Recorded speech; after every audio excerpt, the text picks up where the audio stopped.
예, 공부를 잘하는 학생들 가운데 이런 말을 하는 학생들이 있습니다.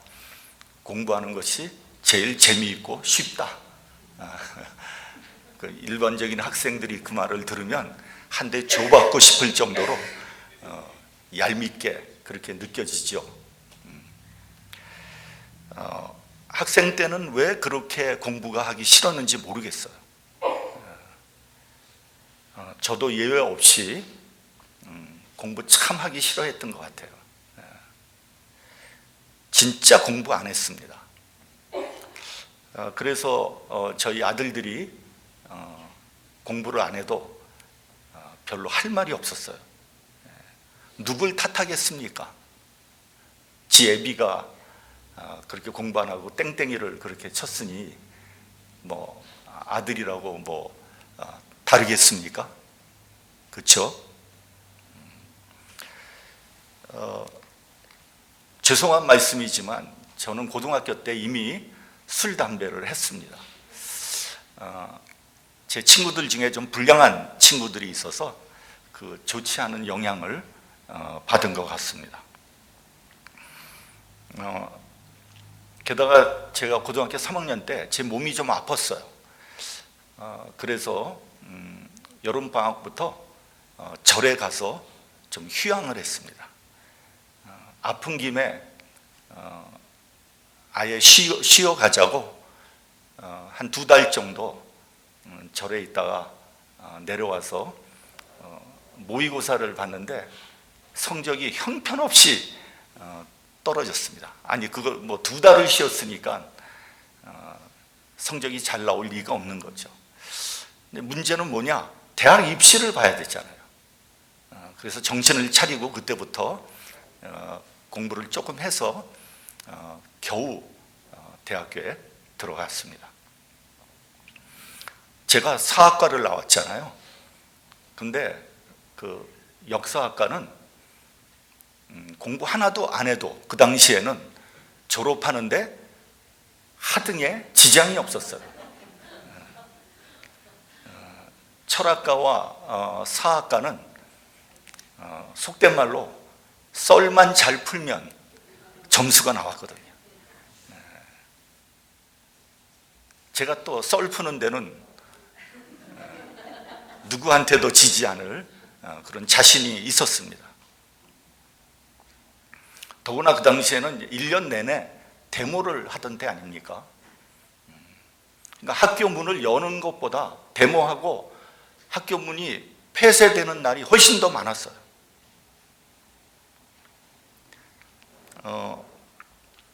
대학 4년 동안 쓸데없는 책이나 보고 공부를 하나도 안 했습니다. 학교를 졸업하고 이제 취직을 하려고 면접을 보는데 면접관이 이렇게 저를 보고 이렇게 얘기하더라고요. 고려대학교 사학과라. 이거 데모만 하는 친구들 아니야? 속에서 그냥 반항심 또 그 뭡니까? 모욕감이 그냥 확 올라오더라고요. 그래서 아니 그러면 왜 저를 뽑아서 면접을 봅니까? 아예 뽑질 말지. 그러고 문을 쾅 닫고 그냥 나와버렸어요. 그리고 조금 후에 바로 후회를 했죠. 조금 참을 걸.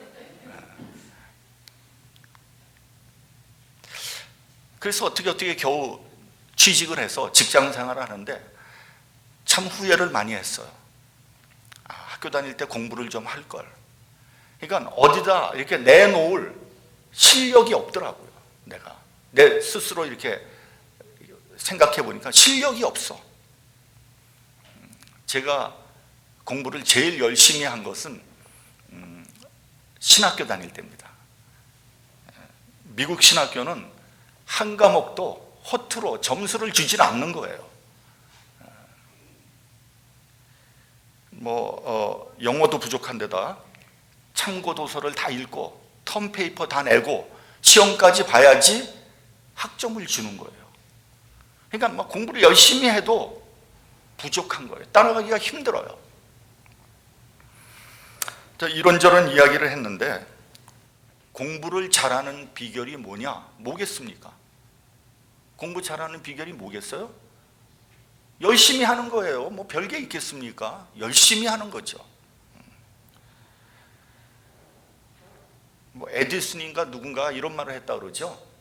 천재는 99%의 노력과 1%의 두뇌로 만들어진다. 그러니까 열심히 노력하라는 거예요. 천재가 뭐 달리 생기는 게 아니라 열심히 노력하는 사람이 잘하게 돼 있다, 이런 얘기 아닙니까?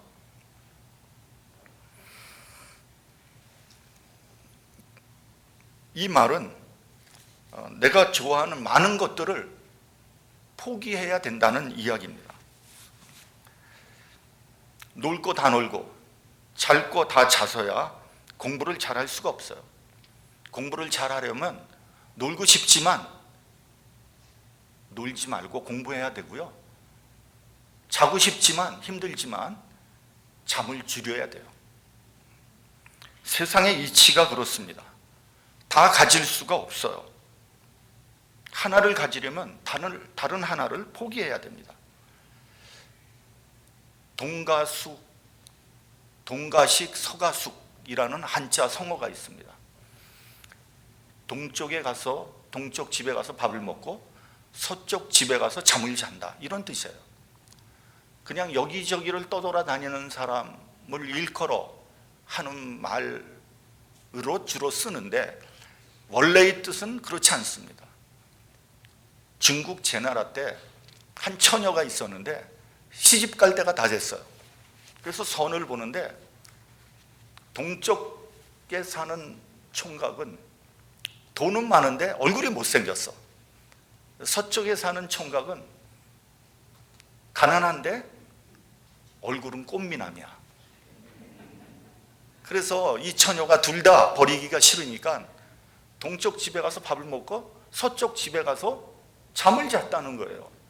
여러분, 이게 말이 됩니까? 말 안 되지 않아요? 돈을 택하든지 얼굴을 택하든지 둘 중에 하나 택해야 되는 거 아닙니까? 오늘 본문의 말씀은 참 받아들이기 어려운 말씀이에요. 우리의 기대와 소원과는 동떨어진 그런 말씀이라고 하겠습니다. 그렇지 않아도 예수님 따라다니는 것이 매우 힘든데 예수님은 종종 좀 이해하기 힘든 말씀을 하시고요. 또 분위기도 좋은데 찬물을 확 끼얹는 그런 말씀을 하십니다. 예를 들면 뭐 부자가 천국에 들어가는 것이 낙타가 바늘구멍으로 들어가는 것보다 더 어렵다. 아니, 그 당시에 부자는 하나님의 축복을 받은 사람이다, 이렇게 알고 있었는데 하나님의 축복을 받은 사람이라면 당연히 천국에 들어가야 맞는 거 아닙니까? 그래서 제자들이 이렇게 불평을 합니다. 그러면 도대체 누가 천국에 들어갈 수 있단 말인가? 여러분, 이 말씀은요, 지금도 소화하기 어려운 말씀이에요. 예수 믿는 사람들이 이렇게 기도하지 않습니까? 부자 되게 해달라, 사업 잘 되게 해달라, 형통하게 해달라, 축복해달라. 주로 이런 기도를 하는데, 그러면 이런 기도는 어떻게 되는 겁니까? 우리의 축복의 개념이 완전히 무너지는 그런 말씀 아니겠습니까? 그러면 지질이 가난하게 살아야 합니까? 아닙니다. 부자는 하나님의 축복이 맞습니다. 여러분, 돈 많이 벌었습니까? 지위가 높아졌습니까? 권력을 가졌습니까? 명예가 높아졌습니까? 능력이 있습니까? 여러분, 이 많이 가지면 가질수록 책임이 크다는 것을 알아야 되는 거예요. 여러분이 높아질수록, 더 많이 소유할수록 능력이 많을수록 여러분들은 더 겸손해야 되고 더 섬겨야 되고 더 베풀어야 됩니다. 여기에서 대부분 실패하고 마는 거예요. 그래서 천국에 들어가지 못하는 거예요. 내가 잘나서, 내가 능력이 있어서, 내가 스마트해서 이룬 거니까 다 내 것이야. 내가 누려야 돼. 내가 즐겨야 돼. 욕심 부리다가 천국에 들어가지 못하게 되는 거예요. 여러분, 그뿐이 아닙니다. 십자가를 지고 나를 따라야 한다. 나를 따르려면 돌아가서 부모에게 인사하고 뭐 부모님 장사 지내고 이런 거 하지 말라는 거예요. 부모님이 돌아가셨는데 장사도 치르지 않고 예수님을 따르라는 거예요. 우리나라식으로 얘기하면 후레자식이 되라는 거죠. 아주 극단적인 말씀이에요. 이런 부분들은 다 난해 구절입니다. 해석하기 굉장히 어려운 그런 말씀이에요. 또 뭐 쟁기를 들고 뒤를 돌아보는 자는 내게 합당하지 않다. 좁은 길로 가라. 좁은 문으로 들어가기를 힘써라. 여러분, 이래 가지고서야 누가 예수님을 따르겠습니까? 여러분, 누가 좁고 협착한 길로 가고 싶겠습니까? 넓고 편안한 길 가려고 하는 게 모든 사람의 인지상정 아니겠습니까? 그러면 이런 말씀이 다 무엇을 의미하는 것입니까? 저는 이렇게 생각을 합니다. 교회는 많으나 정말로 예수님을 따르는 사람은 적다는 의미예요.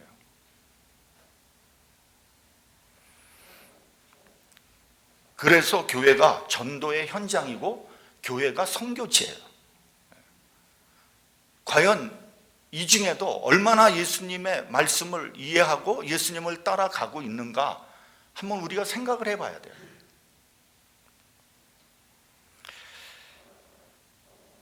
저는 한국이나 미국이나 대형 교회에 다니는 사람들 중에 얼마나 예수님을 제대로 믿는 사람들이 있을까 상당히 의심스럽습니다. 그러면 작은 교회는 괜찮습니까? 아닙니다. 정도의 차이는 있지만 작은 교회도 크게 다르지 않습니다. 요즘 젊은 사람들이요, 아이들을 위해서 아이들이 많고 또 아이들 교육 시스템이 잘 돼 있는 교회를 거기에 모여든다고 합니다. 교회는 왜 다니는 겁니까? 애들 교육 잘 시키려고 다니는 겁니까? 애들 신앙교육 잘 시키려고 교회 다니는 겁니까?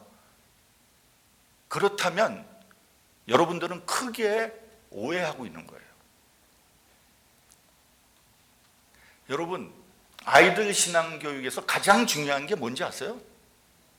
부모님의 신앙이에요. 아이들이 누구를 보고 배우겠어요? 아니, 부모님의 신앙이 엉망인데 아이들을 좋은 교회, 뭐 교육 시스템이 잘 돼 있는 교회에서 한두 시간, 일주일에 한두 시간 보내서 걔네들의 신앙이 좋아진다고요? 천만의 말씀이에요.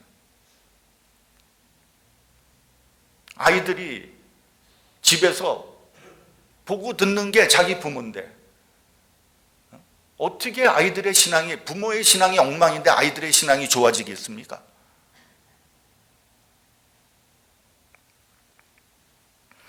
신앙생활의 요체가 무엇입니까?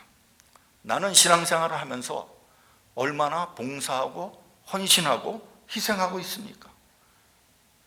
내가 하나님의 은혜를 받았다면 은혜를 받은 사람답게 신앙생활을 해야 마땅하지 않겠습니까? 언제까지 달라고 하겠습니까? 언제까지 혜택만 누리려고 하겠습니까? 우리가 깊이 생각을 해봐야 돼요. 다시 한번 생각해 보겠습니다. 공부 잘하는 사람이 많습니까? 적습니까? 적죠. 여러분, 성공한 사람이 많습니까? 적습니까? 적습니다. 여러분, 성공의 가장 큰 적이 무엇인지 아십니까? 안일주의예요. 안일주의. 편안하게 즐기는 사람이 어떻게 성공할 수 있겠습니까? 성공하려면 그만큼 노력과 열심과 눈물과 땀을 흘려야 되는 거예요. 성공한 사람들 보면 겉으로 보면 화려해 보이죠. 그러나 그 안을 들여다보면 눈물과 땀이 배어 있는 거예요. 그리고 그들은 지금도 열심히 노력하고 있어요.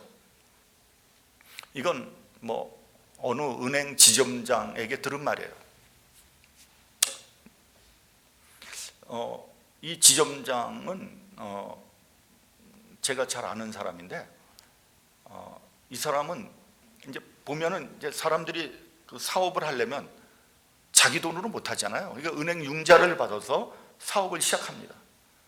처음엔 굉장히 열심히 한다는 거예요. 은행 융자 받아서 막 죽기 살기로 열심히 하다가 보면은 이제 사업이 괜찮아지잖아요. 그러면 그 다음부터 사장님이 골프 치고 여유를 즐긴다는 거예요. 그럴 수 있죠. 스트레스도 좀 풀어야 하죠. 그런데 그 지점장은 그 사장이 골프를 치기 시작하면 그때부터 은행 융자를 안 해준다는 거예요. 아니, 융자를 걷어들이기 시작한다는 거예요.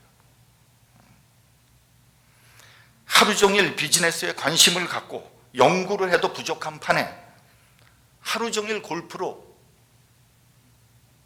치다 보면 언제 비즈니스 하느냐는 것이에요. 그런 사람들은 반드시 이 지점장의 말이에요. 그럴 수도 있고 안 그럴 수도 있겠지만 그 지점장은 그런 사람들 비즈니스 이렇게 디클라인 되다가 망한다는 거예요. 그래서 융자를 회수하기 시작한다는 거예요.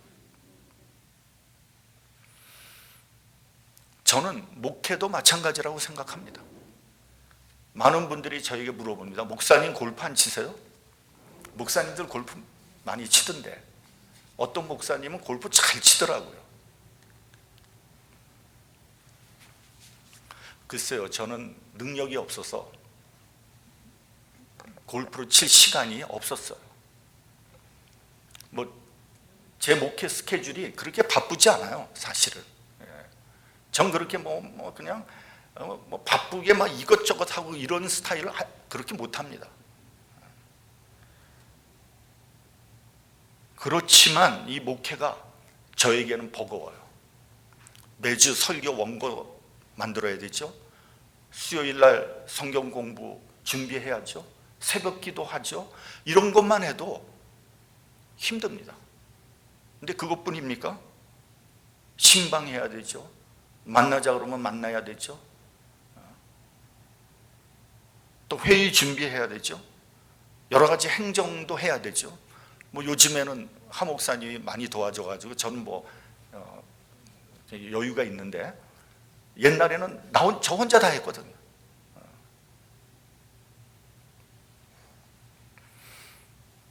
물론 대충 남의 거를 이렇게 베끼면은 쉽게 할 수도 있겠죠. 근데 그러나 저는 그렇게 하고 싶지는 않더라고요. 저의 능력이나 지식 그리고 열정으로 더 이상 감당하기 어렵다 이렇게 느껴져서 제가 은퇴를 하는 이유 중에 하나가 되는 거예요. 여러분, 오늘 설교 제목은 자기 십자가입니다. 십자가는 당시 유대인들에겐 익숙한 형벌이었어요. 십자가 형벌은 인류가 만들어낸 형벌 가운데 가장 끔찍하고 처참한 그러한 형벌 가운데 하나였어요. 너무 잔인해서 로마 시민권을 가지고 있는 사람들에겐 십자가 형벌을 가하지 않았다는 거 아닙니까? 오직 노예나 식민지 백성들에게 본때를 보이려고 본보기로 공개적으로 집행을 한 거예요. 요세푸스라는 역사가의 기록에 의하면 유대인들이 로마 제국에 반란을 일으켰는데 로마 군인들이 유대인들 2천여 명을 한꺼번에 십자가에 매달았다는 거예요. 큰 길거리에 2천여 명을 쭉 십자가에 못 박아놓고 서서히 고통스럽게 죽어가는 그런 모습을 모든 사람들에게 보게 했다는 거죠. 끝없이 늘어서 있는 십자가의 비참한 죽음을 보고 그 고통스러운 비명소리를 들으면 아마 대부분 사람들은 일평생 트라우마에 시달렸을 거예요. 그런데 예수님은 유대인들에게 나를 따르려면 자기 십자가를 지고 나를 따르라고 했어요. 이게 얼마나 살벌하고 당황스러운 말씀입니까? 아니 그렇게 깊은 트라우마가 있는데 나를 따르려면 자기 십자가를 지라는 거예요. 우린 여기서 십자가에 대해서 두 가지를 생각해 봐야 돼요. 첫째는 예수님의 십자가와 우리의 십자가는 다르다는 거예요. 예수님의 십자가는 의인의 죽음이에요. 그리고 많은 사람을 위한 대속적인 죽음이고요. 속죄의 제사였어요. 십자가에는 하나님의 사랑과 공의가 계시되어 있었습니다. 그러나 우리들의 십자가는 바로 나 자신의 십자가입니다. 나의 헌신과 희생과 고난을 의미하는 겁니다. 그렇기 때문에 이 두 가지는 성격도 다르고 의미도 다르고 격도 다른 거예요. 따라서 예수님은 우리에게 예수님의 십자가를 지라는 것이 아니라 자기 각자의 십자가를 지고 주님을 따르라는 겁니다. 둘째는 십자가는 인간적이며 일반적인 고통을 말하는 것이 아니에요. 병들어 고통을 당하거나 경제적으로 어려움을 당하거나 정치적으로 고난을 당하는 것을 십자가라고 하지 않습니다. 어떤 사람은 자기가 잘못해서 사업이 망했어요. 그래서 경제적으로 고통을 당하는 것을 십자가라고 합니다. 이거 마이크가 좀 이상한데, 그렇죠? 그러니까 자기가 잘못해서 경제적으로 고통을 당하는 것을 십자가라고 얘기하는 거 말도 안 되는 거죠. 어떤 사람은 자기가 실수해서 욕을 먹는 것을 자기 십자가라고 얘기해요. 이것도 말도 안 되는 얘기죠.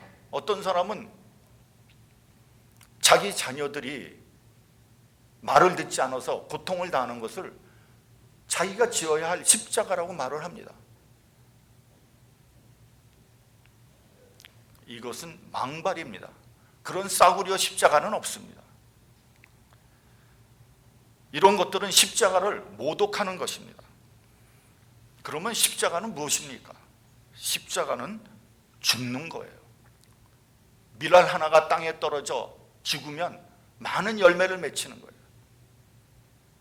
죽어야 열매를 맺는 것, 이것이 바로 십자가의 뜻입니다.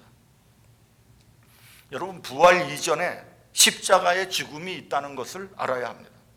죽지 않고는 영광스러운 부활은 없습니다.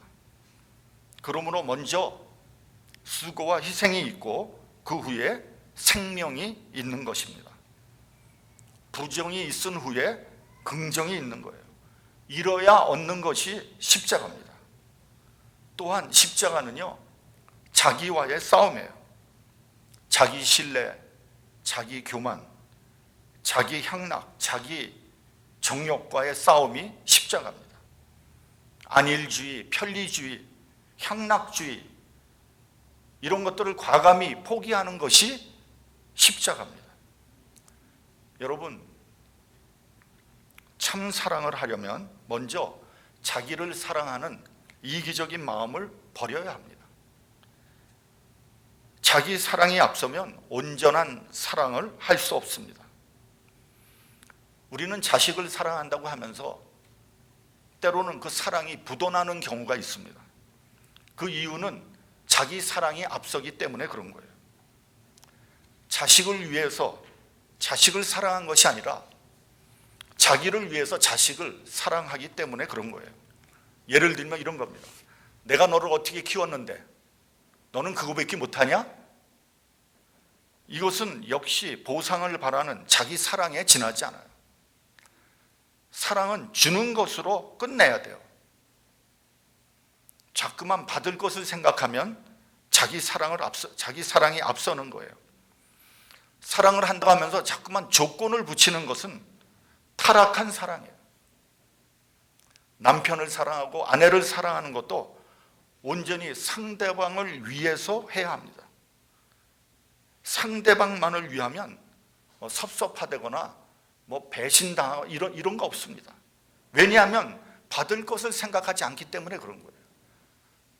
내가 받지 않겠다는데 뭐가 섭섭합니까? 내가 받을 생각이 없는데 배신당할 이유도 없잖아요. 참 사랑을 하기 위하여 우리는 잃어버리는 고통을 견뎌야 하는 거예요. 그 잃어버리는 고통이 바로 십자가입니다. 우리가 예수님을 믿기 위하여 버려야 할 것들이 있어요. 이 버리는 아픔이 십자가입니다. 우리는 살기 위하여 죽여버려야 할 것들이 있습니다. 이 죽이는 아픔이 십자가의 고통입니다. 누가복음 14장 26절 이하에 보면은요, 오늘 본문의 말씀을 보다 자세하게 설명하고 있습니다.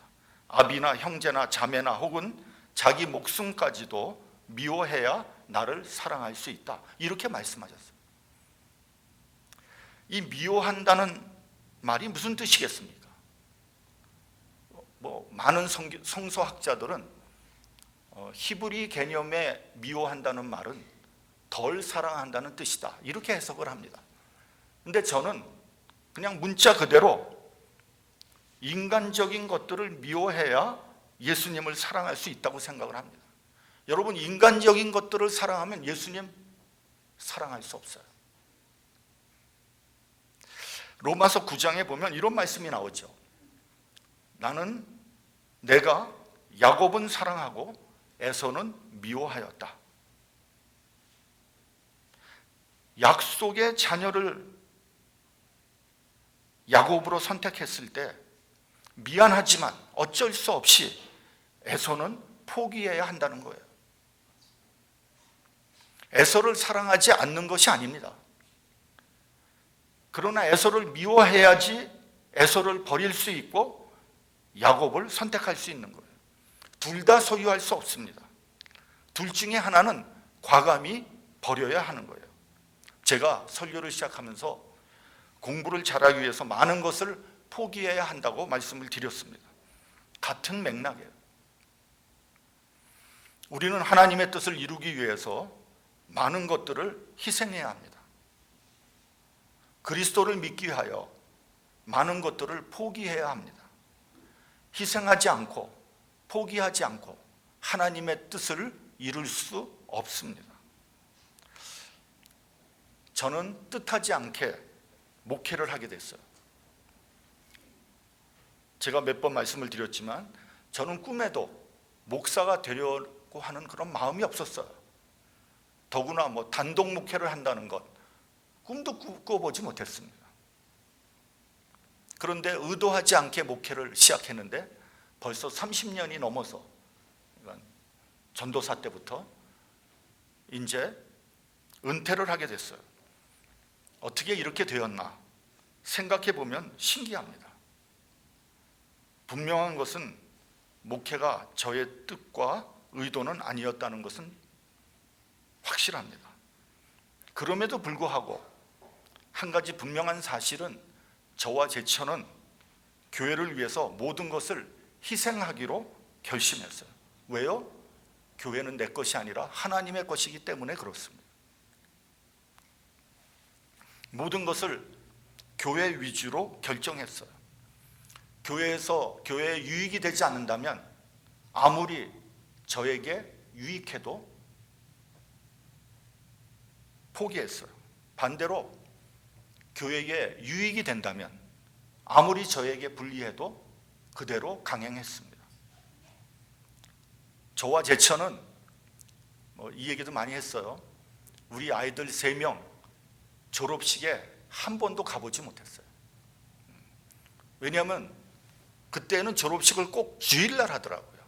아니, 개척교회 목사가 교인도 몇 명 안 되는데 그거 놔두고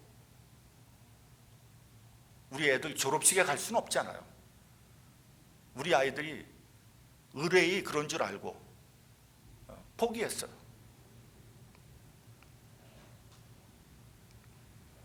지금 생각해 보면 뭐 그렇게까지 하지 않아도 되는데 하는 생각이 들기도 해요. 이 얘기는 조금 얘기하기 좀 곤란한데, 우리 교회, 이 교회당을 살 때에도 저희가 가지고 있는 부동산을 담보 잡혀서 은행에서 현찰 28만 불을 빼서 다운 페이먼트로 썼어요. 우리 누이들이 그 돈 나중에 교회에서 받지 못하면 어떻게 하려고 그러냐 강력히 반대했어요. 근데 뭐 못 받으면 할 수 없지 뭐 이렇게 생각을 했어요. 근데 다행히 그 돈을 다 받았어요. 할렐루야. 이것이 하나님의 은혜죠. 제가 새삼스럽게 이런 이야기를 하는 것은 교회 하나를 세우기 위해서 많은 사람들이 많은 희생을 했다는 거예요. 지금도 교회가 운영되고 유지되기 위해서는 보이지 않게 많은 사람들이 희생하고 헌신하고 있습니다. 만약에 교회를 위해서 아무도 헌신하지 않는다면, 혹은 내 대신 뭐 누군가가 하겠지 하면서 희생하지 않는다면 교회는 문을 닫게 될 거예요. 그래서 먼저 장로님들이 희생해야 합니다. 그 다음에는 권사님들이 또 집사님들이 헌신해야 돼요. 남들이 다 하기 싫어하는 그런 일부터 감당해야 합니다. 그럴 때 교회는 건강해지는 거예요. 어느 분이 이렇게 물어봅니다. 목사님, 목회하느라고 힘드셨죠? 그렇습니다. 정말 힘들었어요. 더군다나 시카고 지역에서 이민 목회를 하는 것 고통스럽습니다. 이건 저만 그런 게 아니에요. 모든 목사들이 마찬가지예요. 조금 지나친 말인지는 모르겠는데 사람이 할 짓이 아니에요. 근데 여러분, 어려움만 있는 것은 아닙니다. 하나님께서 주시는 기쁨과 보람과 감격이 있어요. 그리고 하나님께서 강한 사명감을 주십니다. 그뿐입니까? 하늘나라의 상급이 있잖아요. 그 영광을 바라보는 것이죠. 그렇지 않으면 이 사역을 못합니다. 저는 이 사역들을 여러분들의 어깨에 나누어 드립니다. 나는 뭐 평신도니까 괜찮지. 아니에요. 조금씩이라도 서로 짊어져야 합니다. 그래야지 우리 교회가 계속해서 유지될 수 있는 거예요. 어느 설교집에서 본 예화입니다. 6.25 사변 때 목사님이 인민군에게 붙잡혔다고 합니다. 어디론가 끌려가서 어느 건물 지하에 갇혔어요. 근데 지하실에 가보니까 이미 많은 사람들이 거기 갇혀 있었다는 거예요. 많은 사람들 사이에서 불안한 마음으로 있었는데 저녁 때가 돼서 인민군 하나가 따발총을 메고 들어와서 하는 말이, 여기 예수 믿는 반동이 있다고 그러는데 좋은 말 할 때 나와, 그러더라는 거예요. 아무도 나오지 않았죠. 목사님도 고개를 푹 숙이고 눈을 마주치지 않으려고 했다는 거예요. 그러자 인민군이 한 명씩 확인을 하더라는 거예요. 너 예수 믿지? 너 예수 믿지? 누가 예수 믿는다고 얘기하겠습니까? 드디어 목사님 차례가 온 거예요. 따발총으로 목사님의 가슴을 푹푹 찌르면서 너 예수 믿지? 그 순간 목사님은 도저히 부인할 수 없었다는 거예요. 사람이 한 번 죽지 두 번 죽냐?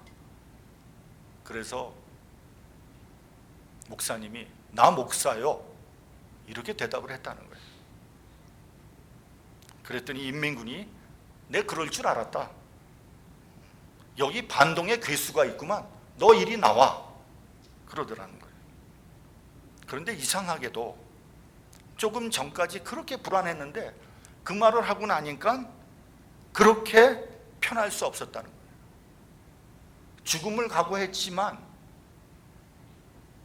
승리했다는 생각이 들었다는 거예요. 이 인민군이 목사님을 으슥한 곳에 끌고 가더니 결박을 풀어주면서 목사님 빨리 도망치십시오. 저도 예수 믿는 사람인데 목사님이 잡혀왔다는 말을 들었습니다. 목사님 찾느라고 애먹었습니다 라고 하더랍니다. 우리 본문 39절 같이 봉독을 하겠습니다. 자, 시작. 자기 목숨을 얻는 자는 잃을 것이요 나를 위하여 자기 목숨을 잃는 자는 얻으리라. 여러분, 살려고 하니까 근심 걱정이 많고 고민이 많은 거예요. 죽자고 하는데 무슨 문제가 되겠습니까? 죽을 마음으로 하면 못할 일은 하나도 없습니다. 죽어야 살고 잃어야 얻는 겁니다. 스스로 죽는 거예요. 그것이 십자가입니다. 어찌 보면요, 순교는 오히려 더 쉬울 수 있어요. 왜냐면 한 번에 그냥 금방 죽어버리면 되니까. 근데 요즘과 같이 물질적으로 풍요로울 때 순교보다 더 어려운 것은 순교적으로 사는 거예요. 하루하루를 순교적으로 사는 거예요. 그리스도를 위하여 희생하고 포기하고 십자가를 지고 주를 따라갈 때 주께서 살리십니다. 부활의 능력이 함께 하십니다. 기쁨과 감사가 넘칩니다. 이것이 그리스도인의 생활입니다. 교회를 더 아름답게 부흥시키고 발전시켜서 시카고 지역에서 가장 가고 싶은 교회로 만드는 여러분들이 되기를 주님의 이름으로 축원합니다. 그래야지 제가 이 교회에 올 수 있어요. 평신도로요. 정말 여러분들 그렇게 되기를 바랍니다. 저도 그것을 바랍니다. 기도하겠습니다.